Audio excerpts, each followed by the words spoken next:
नमस्कार दोस्तों, एक बार फिर से आपका मंत्र मनीषी चैनल पर स्वागत है। यह चैनल संस्कृत विद्यार्थियों को ध्यान में रखकर बनाया गया है और आज की वीडियो में हम अशोक के स्तंभ लेखों को पढ़ेंगे। इससे पीछे की वीडियो में हमने अशोक के शिलालेखों को पढ़ा था और आज हम अशोक के स्तंभ लेखों को पढ़ेंगे। सबसे पहले देखिए, अशोक के स्तंभ लेख कितने हैं? 7 और शिलालेख कितने थे? 14। अशोक के शिलालेख, प्रमुख शिलालेख, वैसे तो अशोक के 162 अभिलेख है। उन 162 अभिलेखों में 14 प्रमुख शिलालेख हैं और 7 स्तंभ लेख हैं। देखो, और अशोक के शिलालेखों को सबसे पहले पढ़ने का श्रेय किसे दिया जाता है? जेम्स प्रिंसेप को। उन्होंने 1837 में दिल्ली के टोपरा नामक शिलालेखों को पढ़ा था। देखो, प्रथम शिलालेख, स्थान कहाँ है? दिल्ली। भाषा क्या है? प्राकृत। लिपि ब्राह्मी और समय, स्तंभ लेख कब लिखे? 26वें वर्ष के बाद। जब उनका 26वां वर्ष था उसके बाद लिखे, पहले नहीं, बाद में। स्थान क्या रहेगा? स्तंभ लेख, 7 स्तंभ लेख हैं। 7 स्तंभ लेखों का स्थान दिल्ली रहेगा। इसमें पंक्ति मोस्ट है, पंक्ति को ध्यान में रखना है। स्थान क्या रहेगा सभी का? दिल्ली। भाषा प्राकृत, लिपि ब्राह्मी और समय 26वें वर्ष के बाद और पंक्ति कितनी है? 10। दूसरा स्तंभ लेख देखो, स्थान क्या है? दिल्ली। भाषा प्राकृत, स्थान, भाषा और लिपि 7 स्तंभ लेखों की समान रहेगी। लिपि क्या है? ब्राह्मी। समय 26वें वर्ष के बाद और पंक्ति कितनी है? 10। इसमें भी 10 पंक्ति थी प्रथम स्तंभ लेख में, द्वितीय में भी कितनी थी? 10। आगे देखो, तीसरे नंबर का स्तंभ लेख, स्थान क्या है? दिल्ली। भाषा प्राकृत, लिपि ब्राह्मी, समय वही 26वें वर्ष बाद, पंक्ति कितनी है? 6। पीछे 10 10 6 20 20 10 22 ऐसे चलेगा। चौथा स्तंभ लेख, दिल्ली। स्थान दिल्ली है। भाषा प्राकृत, लिपि ब्राह्मी, समय 26वें वर्ष के बाद, पंक्ति 20। पांचवें में देखो, स्थान वही दिल्ली। भाषा प्राकृत, लिपि ब्राह्मी, समय 26वें वर्ष बाद, पंक्ति कितनी? 20। इसमें विषय क्या रहेगा? अहिंसा का उपदेश। पांचवें नंबर का जो स्तंभ लेख है उसका विषय क्या है? अहिंसा का उपदेश। छठे नंबर का देखो, स्थान दिल्ली। भाषा प्राकृत, लिपि ब्राह्मी, समय 26वें वर्ष बाद, पंक्ति कितनी है? 10।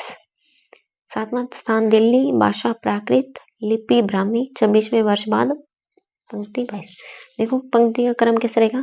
10 10 6 10 10 6 20 20 10 22 10 10 6 10 10 6 20 20 10 22 ऐसे याद करना है। पंक्ति इसमें इंपॉर्टेंट है, किसमें, कौन से स्तंभ लेख में कितनी पंक्ति है और समय क्या है? 26वें वर्ष के बाद। सभी का स्थान दिल्ली है। भाषा प्राकृत है। लिपि कौन सी है? ब्राह्मी। ठीक है, हमने अशोक के 14 शिलालेख, जिसमें से हमने देखा पश्चिम उत्तर प्रांत को छोड़कर सभी स्थानों की लिपि क्या रहेगी? ब्राह्मी। और जो पश्चिम उत्तर प्रांत के अंतर्गत आते हैं, जैसे सहबाजगढ़ी पाकिस्तान, मानसेरा पंजाब, इनकी लिपि क्या रहेगी? खरोष्टी। 14 शिलालेख हैं, 7 स्तंभ लेख है। स्तंभ लेखों में सभी का स्थान दिल्ली। भाषा प्राकृत, लिपि ब्राह्मी और वर्ष, समय क्या रहेगा? 26वें वर्ष। पंक्ति क्रम से है 10 10 6 20 20 10 22। इस प्रकार क्या है? पंक्तियां हैं। पांचवें नंबर के स्तंभ लेख का क्या दिया है? विषय अहिंसा का उपदेश। आगे देखो, रुमनदेही स्तंभ लेख। कौन सा? रुमनदेही स्तंभ लेख। रुमनदेही स्तंभ लेख स्थान का नाम है रुमनदेही। अपर नाम क्या है? लुम्बिनी स्तंभ लेख। रुमनदेही स्तंभ लेख का अपर नाम क्या है? लुम्बिनी स्तंभ लेख। भगवान बुद्ध के जन्म की यात्रा में इस स्तंभ की स्थापना किसकी? भगवान बुद्ध के जन्म स्थान की यात्रा। जब भगवान बुद्ध के जो जन्म हुआ था उस स्थान की यात्रा। लुम्बिनी में भगवान बुद्ध का जन्म हुआ था, तो उस लुम्बिनी ग्राम की, लुम्बिनी गांव की यात्रा पर इस स्तंभ की स्थापना की गई। लुम्बिनी के लोगों को कर से मुक्त कराने का उल्लेख है। इसमें रुम्मनदेही स्तंभ लेख में लुम्बिनी के जो लोग थे, जहाँ भगवान बुद्ध का जन्म हुआ था लुम्बिनी गांव में, वहां के लोगों को कर से मुक्त कराने का उल्लेख है। लुम्बिनी की यात्रा राज्याभिषेक के 20वें वर्ष के अनंतर की। लुम्बिनी की यात्रा कब की अशोक ने? जब वह 20वें वर्ष राज्याभिषेक उनका हो चुका था, तो 20वें वर्ष के अनंतर उन्होंने लुम्बिनी की यात्रा की। राज्याभिषेक होने के बाद 20वें वर्ष में उन्होंने लुम्बिनी की यात्रा की। यहाँ पर पत्थर का कटघरा बनवाया गया, प्रस्तर स्तंभ भी बनवाया। लुम्बिनी में यहाँ पर पत्थर का कटघरा और प्रस्तर स्तंभ भी बनवाया। भाषा क्या है इसके रुम्मनदेही स्तंभ लेख की? प्राकृत, लिपि, ब्राह्मी। स्थान रुम्मनदेही मंदिर, जो कि कहाँ पर है? प्रसिया, नेपाल के अंतर्गत। लुम्बिनी कहाँ पर है? नेपाल में। भगवान बुद्ध का जन्म कहाँ हुआ था? लुम्बिनी में। तो भगवान बुद्ध के गांव में लुम्बिनी यात्रा, रुम्मनदेही स्थान की यात्रा, लुम्बिनी यात्रा के उस यात्रा के अनंतर इस स्तंभ की स्थापना भी कौन से की? रुम्मनदेही स्तंभ की। वहां के लोगों को कर से मुक्त कराने का उल्लेख है। और लुम्बिनी की यात्रा कब की? 20वें वर्ष के अनंतर। यहाँ पर पत्थर का कटघरा बनवाया गया तथा प्रस्तर स्तंभ भी बनवाया। और रुम्मनदेही स्तंभ लेख की भाषा क्या है? प्राकृत, लिपि क्या है? ब्राह्मी, और स्थान रुम्मनदेही मंदिर, प्रसिया, नेपाल। विषय बौद्ध धर्म के प्रति उन्मुखता, लुम्बिनी कर मुक्ति। पंक्ति क्या है? पंक्ति कितनी है रुम्मनदेही में? 5। आगे देखो, कांधार का द्विभाषी शिलालेख। द्विभाषी कैसे? जिसमें 2 भाषाओं का प्रयोग हुआ हो उसे द्विभाषी कहते हैं। किसे कहते हैं? जिसमें 2 भाषाओं का प्रयोग हो उसे द्विभाषी कहते हैं। तो कांधार का स्थान क्या है? कांधार का कोई स्थान है कांधार, वहां का द्विभाषीय शिलालेख अशोक के द्वारा है। अशोक का ये स्थान क्या है? कांधार कहाँ पर है? अफगानिस्तान में। कांधार कहाँ पर है? अफगानिस्तान में। भाषा यूनानी और अरमाइक। कौन कौन सी भाषा है? द्विभाषा कौन कौन सी? यूनानी और अरमाइक। लिपि ग्रीक। विषय अहिंसा का उपदेश।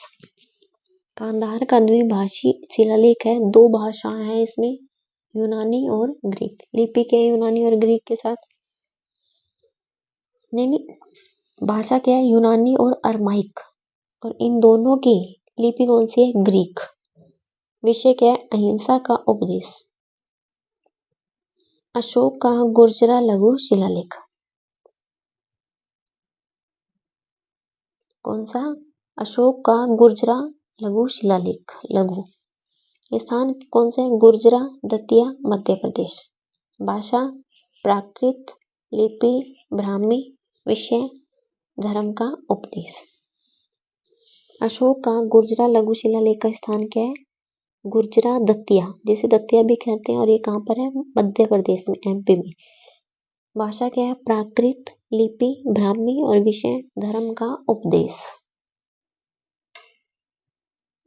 आगे देखो, अशोक का मास्की शिलालेख। स्थान कौन सा है? अशोक का मास्की शिलालेख मास्की स्थान पर। स्थान क्या है? मास्की, रायचूर, कर्नाटक। कहाँ पर है ये? कर्नाटक में। भाषा प्राकृत, लिपि ब्राह्मी। विषय क्या है इसका? धर्म का उपदेश। मास्की नदी किनारे स्थित होने के कारण मास्की नाम पड़ा। इस स्थान का नाम मास्की क्यों पड़ा? क्योंकि मास्की नदी के किनारे स्थित होने के कारण इसका नाम क्या पड़ा? मास्की। एकमात्र अशोक का यही शिलालेख है जिसमें देवानाम प्रिय सह अशोक शब्द का प्रयोग हुआ। एकमात्र अशोक का यही शिलालेख है जिसमें देवानाम प्रिय सह अशोक शब्द का उल्लेख हुआ है। एक ऐसा ही शिलालेख है जिसमें खुद अशोक का नाम का प्रयोग हुआ है। कौन सा? मास्की शिलालेख। आगे देखो, अशोक के लघु शिलालेख। बाब्रू का लघु शिलालेख स्थान क्या है? बाब्रू का लघु शिलालेख स्थान क्या है? विराटनगर, जयपुर, राजस्थान के अंतर्गत है। भाषा प्राकृत, लिपि ब्राह्मी, समय 22वें या 24वें वर्ष के अनंतर, और पंक्ति कितनी है इसमें? 8। कितनी है? पंक्ति 8। स्थान क्या है? विराटनगर। विराटनगर कहाँ पर है? जयपुर में, और जयपुर राजस्थान के अंतर्गत। भाषा प्राकृत, लिपि ब्राह्मी, समय 22वें वर्ष या 24वें वर्ष के अनंतर, और पंक्ति कितनी है इसमें? 8। आगे देखो, रूपनाथ का शिलालेख। स्थान क्या है? रूपनाथ, जबलपुर, एमपी में। भाषा प्राकृत, लिपि ब्राह्मी, समय 22वें वर्ष या 24वें वर्ष के अनंतर। जिससे अशोक का बौद्ध अनुयायी होना। अशोक का बौद्ध अनुयायी होना।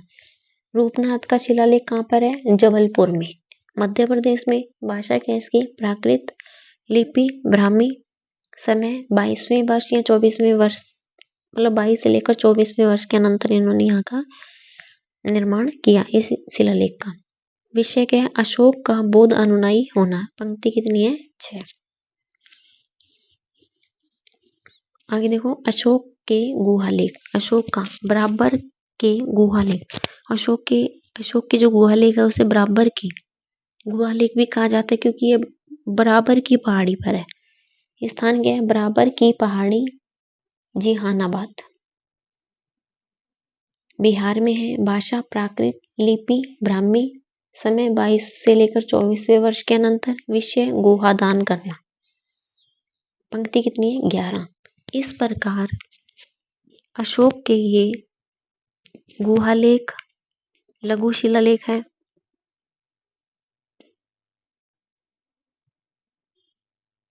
जयतु संस्कृतम, जयतु भारत। धन्यवाद। देखते रहिए आपका अपना मंत्र मनीषी चैनल। धन्यवाद।